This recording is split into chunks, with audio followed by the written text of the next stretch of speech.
All right, here we are back on the 51 Mercury, and Dean's got this passenger door fitted, as you can see. We got a consistent gap coming all the way around. All the lines are lined up, body lines, which is crucial before we chop it. We got a consistent gap all the way around. The leading edges on these Mercuries are a little deceiving because the door cuts in underneath the fender, so we can't make that gap any tighter or else we would be rubbing paint off. But now this door's done and he's working on the other door. You see in here that it's all finished, clean and ready for primer.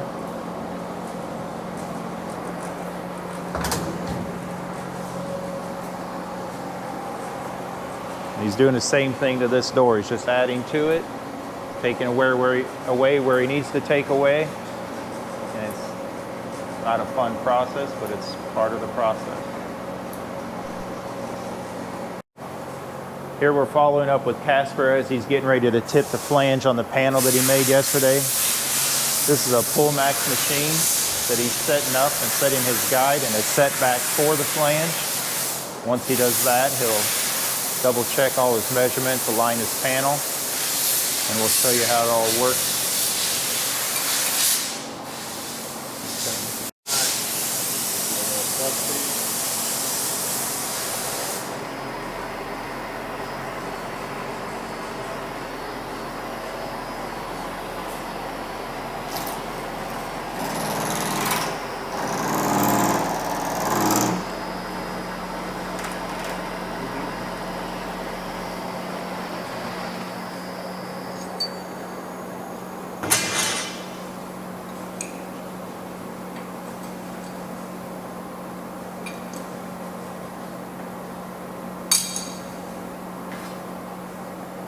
Here we just run a test strip to make sure that it's doing what we want it to do and the right offset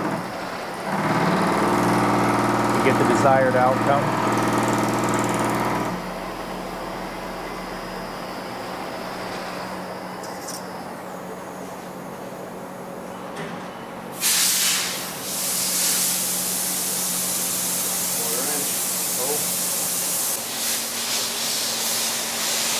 Now that we're happy with the shape of the panel, Casper's happy. He's going to tip the flange.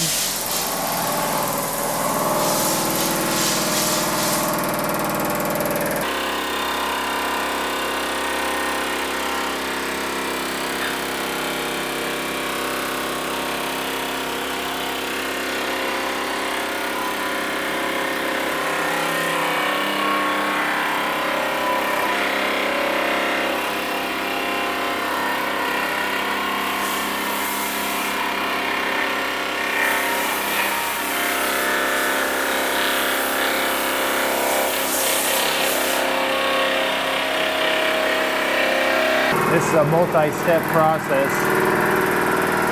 First you set the edge and then you'll start to change the angle of it as you make continuous passes through the Pullmax.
See with each pass, it just creates the flange closer to the angle that we need it to meet up with the factory quarter panel.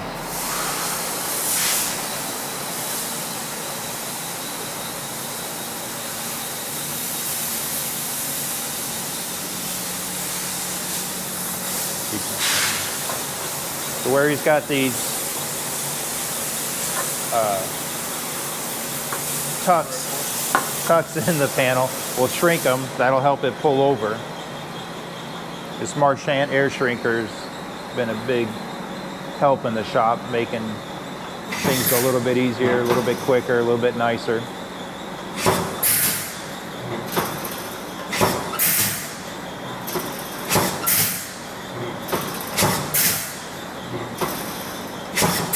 Each time he shrinks, he can put more tension into that shrink to compress it, pull it all together. So as it bends over into that 90, it's got to pull the metal together. That'll help the tipping process.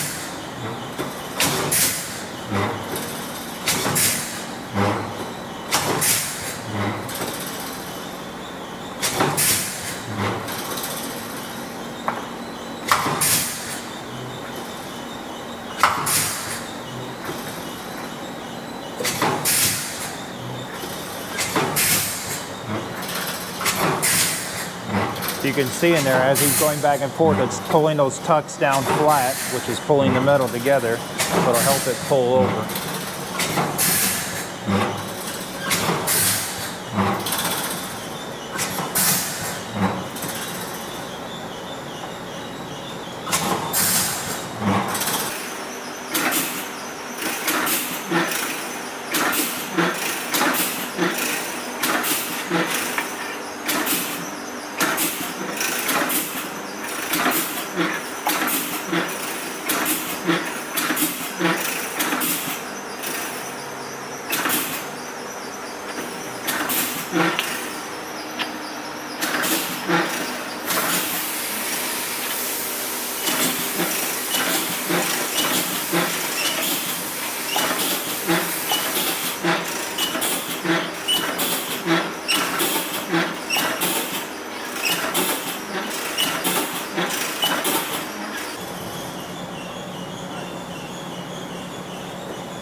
Ready? So Scott's been working on his 27 Roadster here in the shop. He's slowly been building a grill surround for it. And now he's getting it all tuned up and ready for chroming. First time he's ever done this. This is a personal project. And he's just getting it all dialed in. And it all takes time. And he's one step at a time.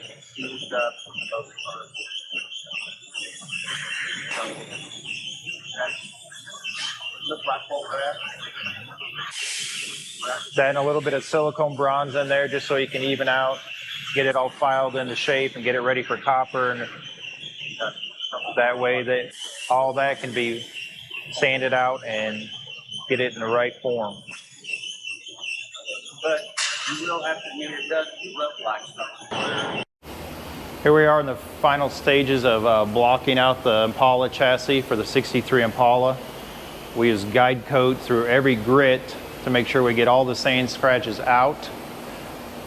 This is going to be a full show car, being a lowrider, so the bottom, the chassis will just look as nice as the hood of the car. So as we sand through all the grits, we got this guide coat we put on here, and you keep sanding through it, and when the guide coat's gone, you can move to the next sandpaper grit.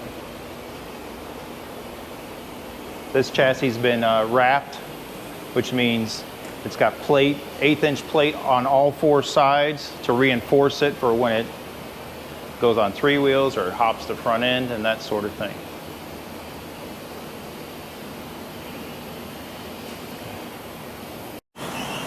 Yesterday, Nathan was machining a radiator cap, and we've been having some difficulties with the Haas machine. It hasn't been cooperating lately, so he's cutting a new block to make a new cap, and here we'll go show you to the cap that we got out of the machine yesterday. So this is the cap that he machined yesterday, and we were having a problem getting this groove consistent. As you can see, it looks okay until it gets over here, and the machine decided to go way deeper than it was programmed to do in the cam side of it. So now we got the Haas tech out here again today to see what's going on with this rotary machining process. The 4th axis is just not working out happily. But this is our first part out of the machine. He did a super nice job. It's super clean. We haven't done anything to this. This is just wiped free of lubricant, and that's it. So hopefully tomorrow we'll get you a better update. Thank you. All right, we're back over the chassis for the 63 Impala, where Hot Pants Matt is getting it all dialed in and guide coded and blocked. He's looking good today with these chrome pants. He's inspired by the chrome suspension that's going to be going underneath this chassis, and he wants to make sure he's feeling one with the car. Getting it all flat and smooth and feeling good.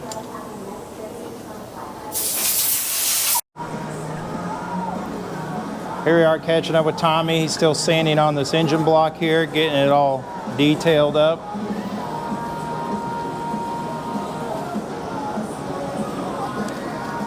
In the body shop, we usually got to kind of work on a couple things at the same time, take breaks between things, and especially on this engine, your hands only want to be in these tight areas for so long, and you take a break and you can go sand on something else. Kind of breaks it up, makes it nice. But as you can see, he's getting it all detailed. We'll put some color on this shortly.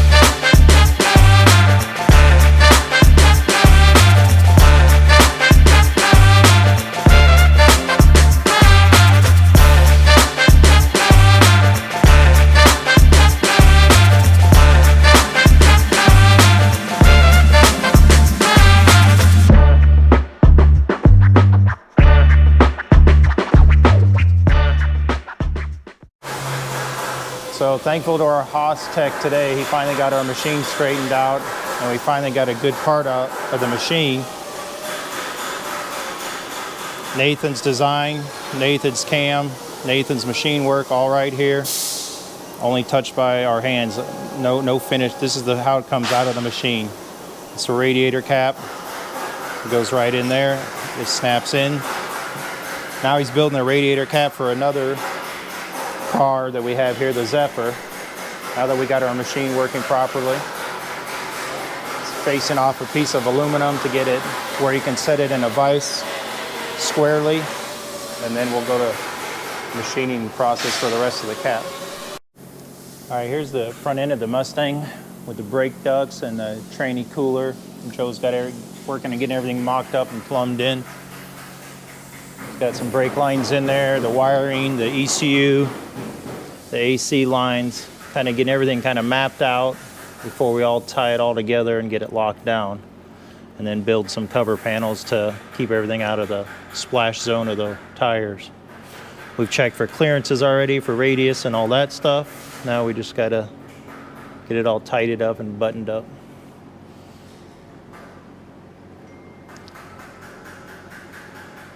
So here you can see the shape of the flat pattern before it gets created to what we're about to show you that Casper's created to replace that rust. There's an inner fender that he made fit the new chassis, widened it to fit the new size wheel and tire package.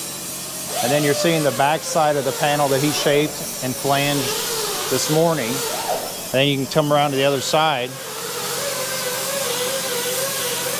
I'll show you the fitment that we get before we cut it and weld it in.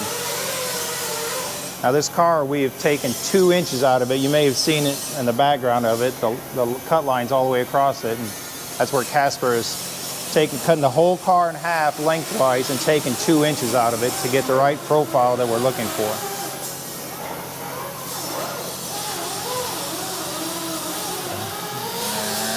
There's the metal magician. Here we are catching up with Dean on the driver's side door where he's gapping it. Laying down on the job, working on this yank tank. But as you can see, he's got all his marks and his gapping tool, so he knows what he wants fit and what he needs to go to.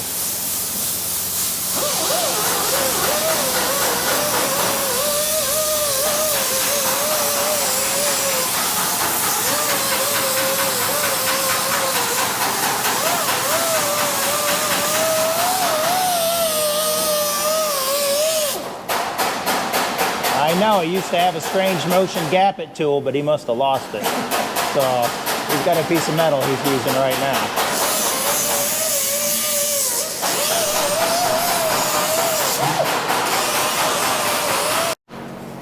We don't want to interrupt Skipper Wall there, but he's still filing on that grill shell and getting it nice as he can make it, and as flat and ready for chrome as he can possibly get to.